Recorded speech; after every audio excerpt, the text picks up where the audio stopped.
Shalom, irmãos. Estamos aqui mais uma vez para falar da palavra de Deus, abordar esse tema que nós temos tratado, que é de volta para casa. E nós estamos tratando vários assuntos dentro desse tema, abordando a parábola do filho pródigo. E nós já tratamos que a casa é um lugar de arrependimento e atitude. A casa é um lugar de perdão. A casa é um lugar de honra. No domingo passado, nós vimos que a casa também é um lugar de festa. E hoje nós vamos tratar algo falando que a casa é um lugar de vida. E nós vamos ler o texto da palavra de Deus, Lucas 15. Nós não vamos ler toda a parábola, mas vamos ler a partir do versículo 20 até o 32. Peço que os irmãos abram a sua Bíblia, mesmo estando em casa, abram a Bíblia em papel e acompanhem, por favor, comigo. Lucas 15, a partir do versículo 20. O texto diz o seguinte: E arrumando-se, foi para o seu pai. Vinha ele ainda longe, quando seu pai o avistou e, compadecido dele, correndo o abraçou e o beijou. E o filho lhe disse: Pai, pequei contra Deus e diante do Senhor. Já não sou digno de ser chamado de seu filho. O pai, porém, disse aos servos: Tragam depressa a melhor roupa e vistam nele. Ponham um anel no dedo dele e sandálias nos pés.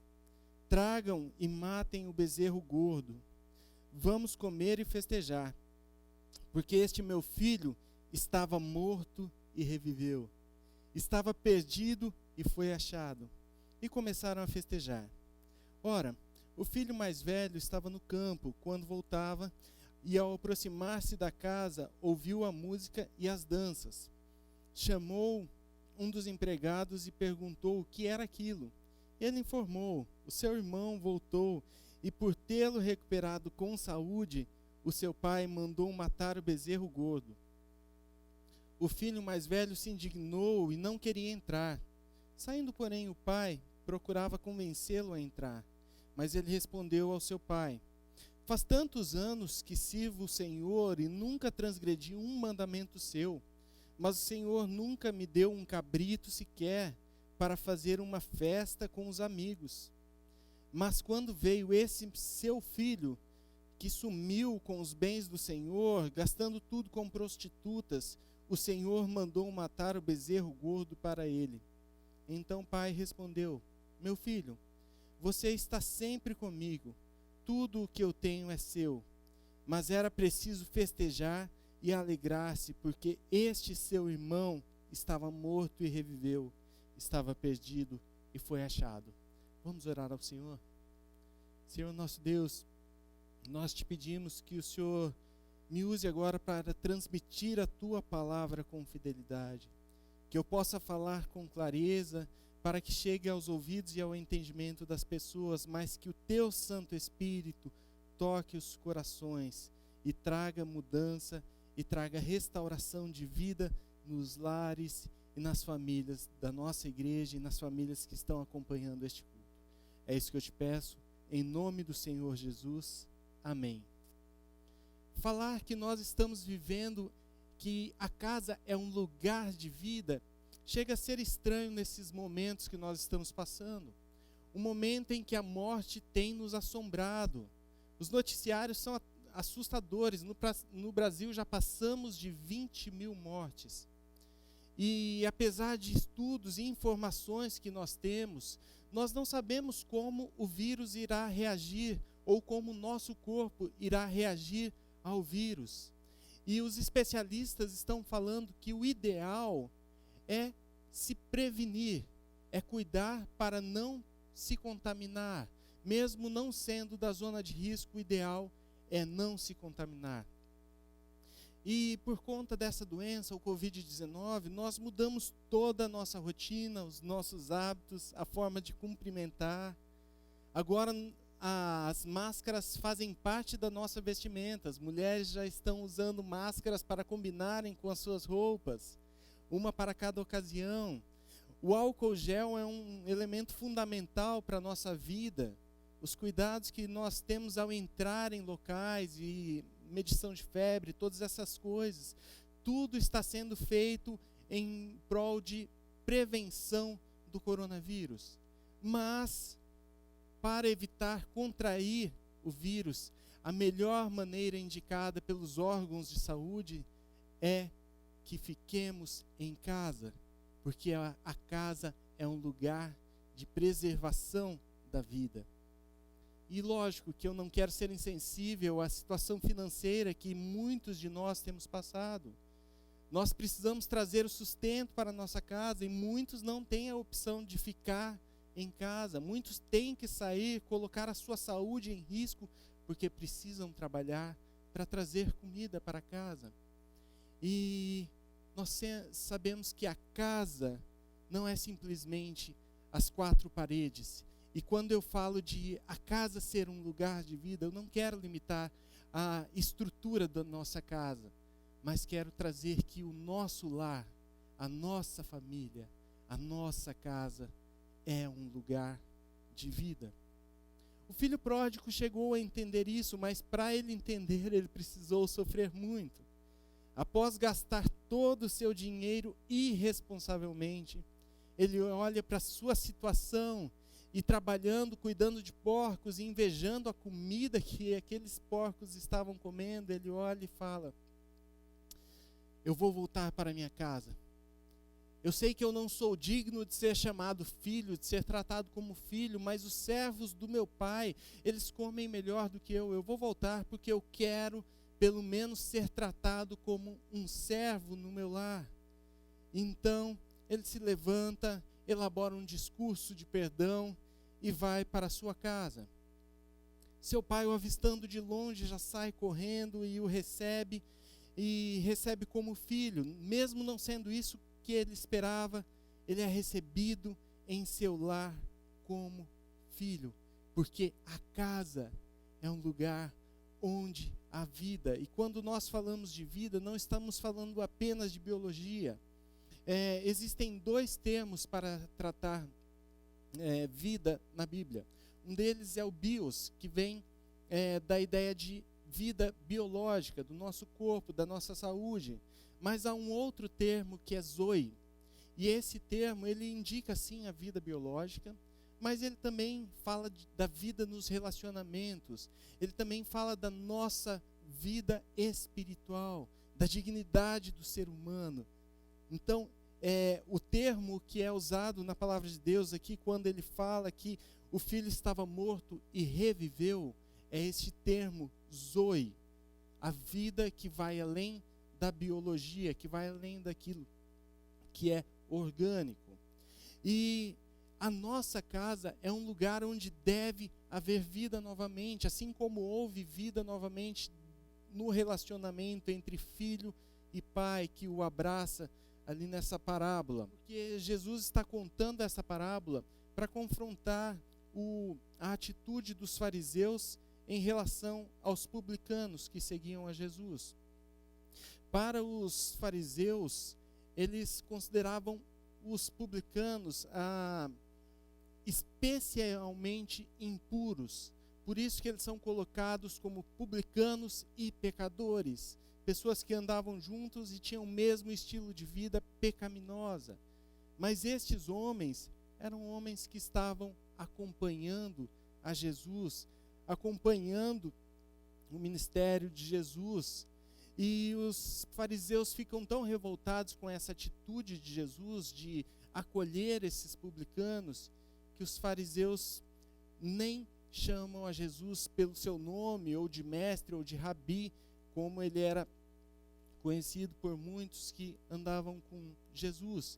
Eles apenas falam no versículo 2, este homem, este sujeito, ele recebe pecadores, ele anda com publicanos e pecadores. E Jesus traz essa parábola para mostrar que os nossos relacionamentos devem ser reatados, e principalmente o relacionamento daquele que está perdido com o Pai, com Deus, deve ser reatado.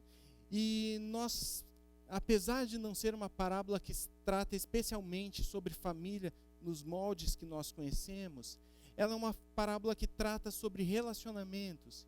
E nós vamos tratar essa parábola no relacionamento, especialmente no âmbito familiar. Vamos olhar pelos diferentes personagens dessa história, como nós podemos aplicar para a nossa vida, que o nosso lar é um lugar de vida. O primeiro personagem que eu quero tratar nessa noite é o filho pródigo. O filho pródigo, ele tem em toda a sua história um passado triste, um passado que trouxe marcas para o seu presente. Ele olha para o seu passado com uma certa culpa. Ele olha falando, olha, eu pequei contra Deus, eu pequei contra o meu pai, não sou digno de ser chamado filho.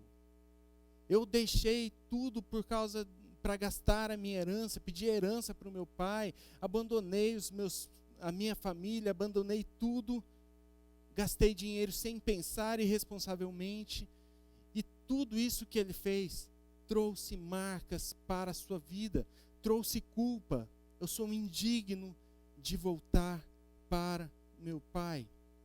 Mas ele não se manteve orgulhoso diante desta situação de culpa. Pelo contrário, ele se humilhou e tomou a decisão de arrependimento, como já foi tratado pelo pastor Noidi, e voltou para o seu lar para falar com seu pai. Mas quantas vezes as nossas atitudes no passado geram culpa para o nosso presente? Um sentimento de culpa que pesa sobre os nossos ombros, um sentimento de culpa que vem nos assolando em toda a nossa vida. Muitas vezes porque talvez tenhamos formado relacionamentos errados, tenhamos tido filho fora do momento, e talvez tudo isso traga um peso de culpa que afeta os nossos relacionamentos hoje. Tudo isso traz um peso de culpa que faz com que os nossos relacionamentos sejam prejudicados, a maneira como nós olhamos para as pessoas a quem amamos seja prejudicada, seja afetada. Nós não podemos viver debaixo deste sentimento de culpa. Nós não podemos fazer isso. Nós precisamos voltar para a casa do Pai e entregar a nossa vida diante do Pai e pedir que Ele retire a nossa culpa. E o texto de Hebreus 10, 22 é maravilhoso, porque nos diz o seguinte: aproximemo-nos de Deus com um coração sincero e com plena convicção de fé, tendo os corações aspergidos para nos purificar de uma consciência culpada e tendo os nossos corpos lavados com água pura. Hebreus 10, 22. Muitas vezes as atitudes que nós tomamos no passado nos trazem culpa. Podem ter sido atitudes pecaminosas, mas o nosso Pai amoroso, Ele nos perdoa. E muito mais do que o perdão, Ele quer trazer a libertação deste sentimento de culpa que nos assola, dessa consciência culpada que vem interferir nos nossos relacionamentos, na nossa intimidade dentro da nossa casa. E quando Ele remove essa culpa, Ele também traz vida aos nossos relacionamentos, fazendo com que os nossos relacionamentos dentro de casa sejam relacionamentos verdadeiros. Sim, nós temos que arcar com as consequências do nosso pecado, das nossas atitudes no passado. Temos que aprender a lidar com essas consequências e temos que pedir a sabedoria do Pai para que nós possamos conviver com essas consequências, mas deixando toda a culpa de lado, porque essa culpa foi lançada no mar do esquecimento por Deus e deve ser lançada no mar do esquecimento pelas nossas próprias vidas. Mas outro personagem dessa história é o filho mais velho. O filho mais velho ficou extremamente irado quando ele soube que o seu irmão tinha voltado, e pior do que isso, que estavam dando uma festa para ele, matado um novilho cevado, dado roupas especiais, colocado um anel no seu dedo. Ele sequer quer entrar no ambiente, ele sequer quer entrar na sua casa. Então seu pai chega, sai e vai conversar com ele e fala: meu filho, vamos entrar para casa. Ele fala: não posso entrar. Eu estou te servindo há tanto tempo, eu estou com o Senhor há tanto tempo, nunca deixei de cumprir um item sequer daquilo que o Senhor me pedia. E o seu filho que saiu para gastar o dinheiro com prostituição, com tantas coisas, ele chega agora, de repente, e o Senhor o aceita e dá uma festa para ele, mata um novilho e promove uma grande festa. Eu não quero sequer entrar. Esse teu filho vem aqui e chega e o Senhor dá uma festa. A ira, o sentido de estar sendo injustiçado do filho, faz com que ele tome uma atitude de isolamento. Ele fala: eu não quero estar no mesmo ambiente que este rapaz que voltou. Ele nem sequer o trata como irmão, ele fala para o pai: este teu filho. Este teu filho.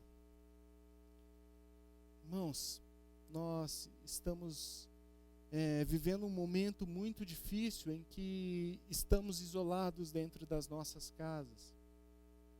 Mas quantas vezes, dentro da nossa própria casa, nós temos outro isolamento social, de um filho estar no quarto, uma mãe na cozinha, um pai na sala trabalhando, e cada um arranjando uma fuga para os seus sentimentos, porque está se sentindo irado, revoltado, injustiçado com as situações, com os relacionamentos.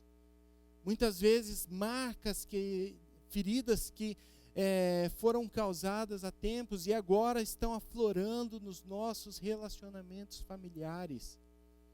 Muitas pessoas já viviam uma vida workaholic, querendo trabalhar o tempo inteiro para não precisar conviver com os familiares. Muitas pessoas têm colocado suas expectativas totalmente em seus filhos, porque já não vive um relacionamento conjugal com a sua esposa. Cada um dorme em uma cama separado. Muitos filhos têm se colocado dentro do quarto, viciados em redes sociais, em videogames, e não saem de lá por nada. E cada um encontrou o seu isolamento dentro da sua própria casa. Esse momento que nós estamos vivendo talvez traga mais à tona esses sentimentos, talvez traga mais a evidência tudo o que já estava sendo vivido. E muitas vezes nós preferimos estar com outras pessoas do que no ambiente do nosso lar. E pode parecer que as feridas que nós estamos tendo pareçam ser mais fortes do que o relacionamento que nós tínhamos em família. Mas o pai vem falar com este filho mais velho e lembrá-lo que há algo além, algo que vem antes do que aquele passado que o machuca. Há um relacionamento que vem antes de todas as feridas. O pai quer lembrar este filho mais velho do que este filho que voltou, que o filho pródigo que chegou, não é apenas filho dele, mas que é irmão do filho mais velho. E ele fala: esse teu irmão.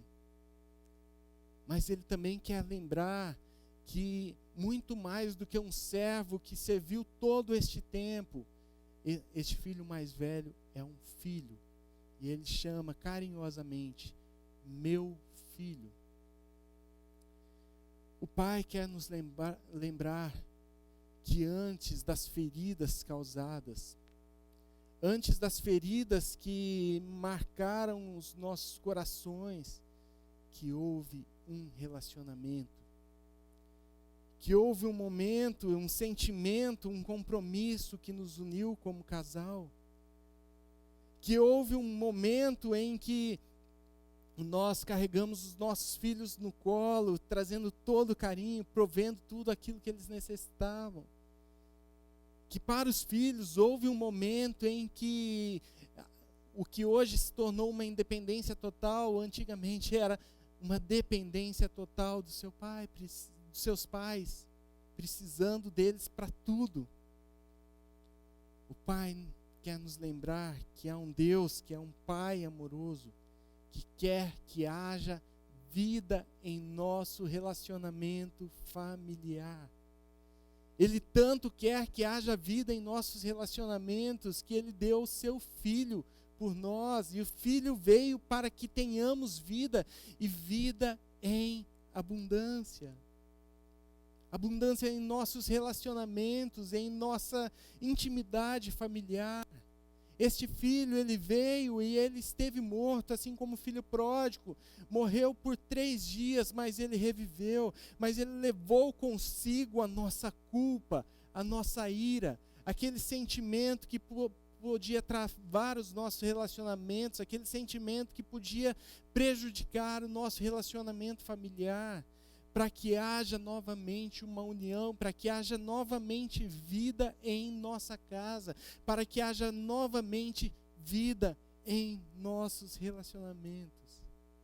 E nós precisamos de Cristo para remover a nossa culpa. Nós precisamos de Cristo para remover a ira que nós temos sentido. Nós precisamos de Cristo para que Ele remova a culpa de outras pessoas que estão em nossa família, estão se sentindo prejudicadas, prejudicando o relacionamento do nosso lar, para remover a culpa daquela pessoa que não se perdoa, para remover também a ira daquela pessoa que não nos perdoa. Irmãos, muitas vezes nós temos tido nosso coração arrependido diante de Deus. Muitas vezes nós temos o nosso coração arrependido diante das pessoas, mas ainda nós precisamos que Cristo toque no coração daquelas pessoas para que ela nos perdoe. Mas o que eu quero te falar nessa noite é orientar que você não despreze o poder de Deus. Que você não despreze o poder da cruz de Cristo, porque ela é capaz de trazer vida aos nossos relacionamentos. Porque o poder de Deus é capaz de trazer vida de novo ao nosso ambiente familiar. Não deixe de orar por sua família, não deixe de orar pelos relacionamentos da sua casa, não deixe de orar para que o Pai derrame perdão sobre a sua vida, que você perdoe. Não deixe de orar para que o Pai derrame perdão sobre a vida das outras pessoas que estão na sua casa. Não deixe de orar para que a sua família seja que a sua casa seja um local de vida, um lugar onde há vida. Peça a Deus. Não despreze o poder de Deus, não despreze o poder da cruz de Cristo. Eu quero pedir que você, dentro da sua casa, dê a mão para a sua família e todos se unam aí e orem junto comigo, pedindo ao Senhor que traga, que restaure o relacionamento do seu lar. E se o seu lar está bem, peça ao Senhor que mantenha o seu lar firme, porque é dele que nós dependemos para que a nossa família seja uma família de vida nos relacionamentos, entre irmãos, no relacionamento com Deus. Nós precisamos de Deus. Esteja junto com a sua família, se abracem e vamos orar junto comigo. Senhor nosso Deus, eu quero pedir que o Senhor esteja com as famílias da nossa igreja. Eu quero te pedir, ó Pai, que o Senhor restaure os relacionamentos que foram quebrados. Que o Senhor retire o sentimento de culpa que muitas vezes tem assolado os corações. Que o Senhor retire a ira dos corações, ó Pai, que tem se negado a dar o perdão, que tem se negado a conviver dentro de casa com as outras pessoas, que muitas vezes não tem mais tratado pais como pais, filhos como filhos, esposas como esposas, pelo contrário, tem tratado apenas como a mãe dos nossos filhos, o filho do nosso pai. Eu te peço que o Senhor reate os relacionamentos, que a internet, que as redes sociais, ó Pai, sejam uma ferramenta para que nós tenhamos relacionamento fora, mas que não sejam uma arma para acabar com os nossos relacionamentos dentro de casa. Nós te pedimos, ó Pai, que o Senhor traga cicatrizes às feridas, ó Pai, que elas possam ser cicatrizadas para que não haja mais dor, ó Pai, para que possamos olhar para o nosso passado, para as dores que o nosso passado nos trouxe, não com sofrimento, não com tristeza, ó Pai, mas apenas como um aprendizado para que a nossa família se torne cada dia uma família mais forte, uma família mais unida. E nós precisamos do Senhor para isso. Nós precisamos do poder do Teu amor, do poder do Senhor, do poder da cruz de Cristo para nos unir, para manter as famílias que já estão unidas, mantê-las unidas, ó Pai. Nós precisamos do Senhor. Nós te pedimos, ó Pai, reate relacionamentos, que esta noite seja marcada, ó Pai, pelo perdão, pelo arrependimento, pela união e pela vida nas famílias. Nós te pedimos isso, Pai. Entregamos as nossas vidas porque nós dependemos inteiramente do Senhor para isso. Traga união ao nosso lar, traga vida ao nosso lar. É isso que nós te pedimos em nome do Senhor Jesus. Amém.